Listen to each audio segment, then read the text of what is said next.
Le quorum étant atteint, je vous propose de commencer notre séance de conseil municipal. Voilà, j'ai demandé à Christian de s'asseoir.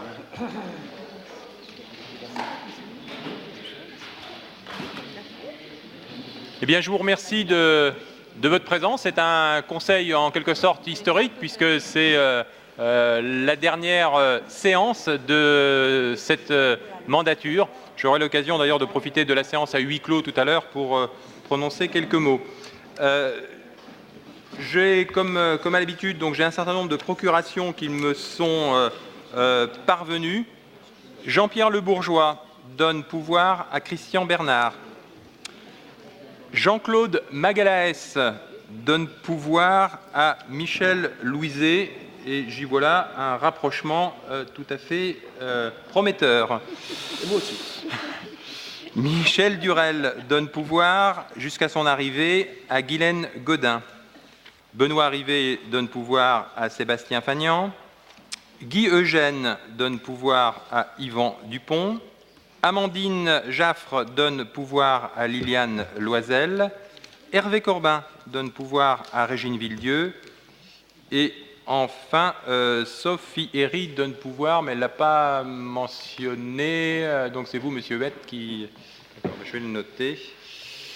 Voilà, elle a donné un pouvoir.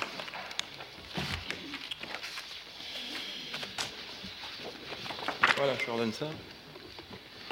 Juste également donc un mot rapide pour nous étions plusieurs hier soir à nous retrouver donc à l'occasion du départ de Monsieur Yves Husson. Donc Monsieur Yves Husson quitte notre sous-préfecture, donc il aura marqué par sa présence, par ses qualités personnelles, par son implication très forte, par le Cotentin et l'amour du Cotentin qu'il a pu découvrir et nous faire partager avec beaucoup d'émotion.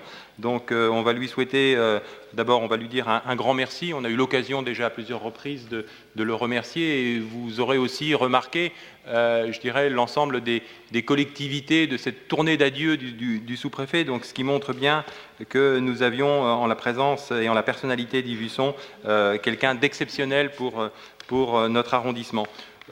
Donc on va lui souhaiter bon vent, bonne mer, comme on dit ici, pour la suite de sa carrière, et puis pour ces perspectives de retraite également qui s'ouvrent pour lui, l'âge étant ce qu'il est. On souhaitera également la bienvenue.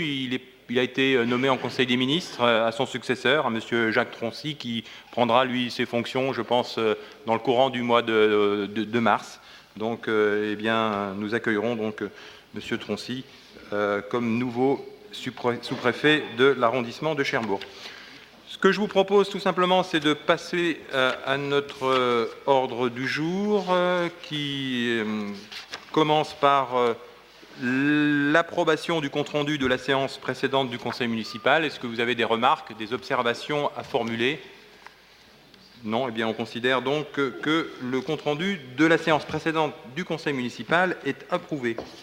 Nous avons également, au titre du Code général des collectivités territoriales, donc les délégations de pouvoir du maire et les différentes décisions qui ont été prises depuis notre dernier conseil. Est-ce que vous avez des remarques ou des observations à faire ?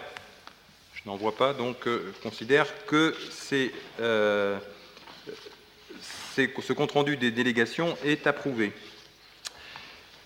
La première délibération, donc délibération numéro 25, concerne le Code général des collectivités territoriales, et c'est l'application d'un nouvel article, d'un article du Code général des collectivités qui a été notamment modifié suite donc à cette modification du seuil relatif aux marchés publics et accords cadres. En effet, donc le décret du 27 décembre 2013 a relevé avec effet au 1er janvier 2014 les seuils de procédures formalisées qui sont applicables aux marchés passés en application du Code des marchés publics, et notamment porter ce seuil de 200 000 € à 207 000 €. Donc tout cela modifie quelque peu nos procédures internes. Donc il vous est proposé dans cette délibération de tenir acte de cette modification réglementaire pour l'intégrer dans nos procédures. Qui vote contre ? Qui s'abstient? Donc délibération adopté à l'unanimité.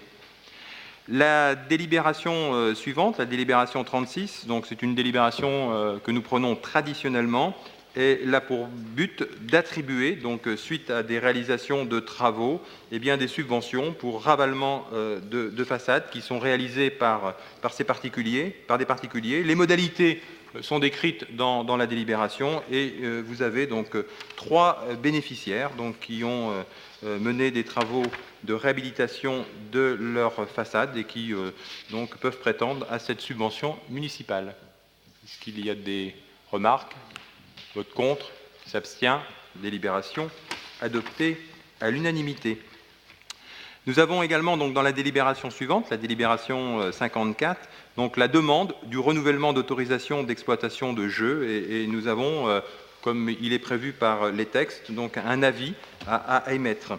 En effet, donc, par une délibération qui date du 27 septembre 1999, nous avions autorisé donc, la signature d'un contrat de délégation de service public avec la société anonyme du Casino de Cherbourg pour l'exploitation des jeux de casino, et cela pour une durée de 15 ans, à côté du 1er février 2000.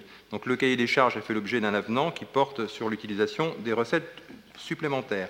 Par ailleurs, le ministère de l'Intérieur donc, a autorisé le casino à exploiter la roulette anglaise, le blackjack, le Texas Hold'em poker et sans machine à sous. À l'heure actuelle, il n'y en a que 73 installées.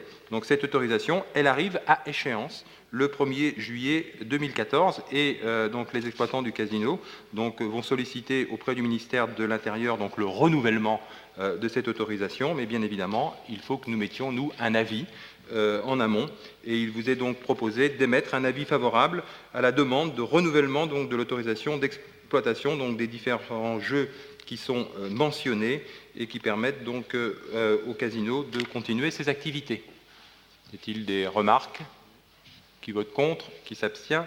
Délibération adoptée à l'unanimité.